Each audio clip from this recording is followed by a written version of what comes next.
அவர் உண்மையிலே அமைச்சரா இல்ல கேடியா ரவுடியா பொறுக்கியா என்று தெரியவில்லை. இன்றைக்கு வேஷ்டியை மாற்றிக்கொண்டு, கொள்கையை மாற்றிக்கொண்டு, தலைமையை மாற்றிக்கொண்டு தன் வயிற்று பிளப்புக்காக இன்றைக்கு திமுகவில் போய் அடைக்கலம் புகுந்திருக்கிற சேகர் பாபு என்கிற கேடி சட்டமன்றத்திலே இருக்கக்கூடிய மரபுகளை எல்லாம் காட்டிலே பறக்க விட்டுவிட்டு அவருடைய அரசை பற்றி சொல்வதை பற்றி, அவர் தலைவரை பற்றி சொல்வதை பற்றி யாருக்கும் எந்த விதமான வருத்தம் இல்லை.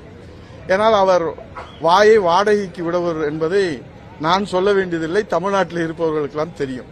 இவர்தான் என்னவோ வானத்திலிருந்து வந்ததை போல யார் கேள்வி கேட்டாலும் சரி அதற்கு மரபுகளை மீறிய வார்த்தைகள், நாகரிகமற்ற இந்த கலாச்சாரம் பண்பாடு நாகரிகம்லாம் சொல்லுவார்களே, அதெல்லாம் அவருக்கு கிஞ்சுற்றும் கவலை இல்லை.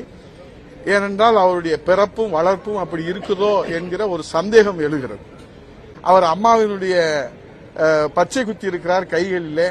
அம்மாவின் ஆன்மா அங்கே இருந்து பார்த்து கொண்டுதான் இருக்கிறது. அதை வேஷ்டியை மாற்றி கொண்டு விட்டு எதை வேண்டுமானாலும் பேசலாம் என்று சொன்னால், நாங்கள் பேசினால் அவர்கள் வேஷ்டியை கலட்டி கொண்டு ஓட வேண்டிய நிலைமைதான் வரும். இருந்த போதிலும் எங்கள் பொதுச் செயலாளர் அவர்களுடைய வார்த்தைக்கு கட்டுப்பட்டு, கழகத்தினுடைய கட்சியினுடைய கட்டுப்பாட்டுக்கு கட்டுப்பட்டு தான் அங்கே நாங்கள் அமர்ந்திருந்தோம்.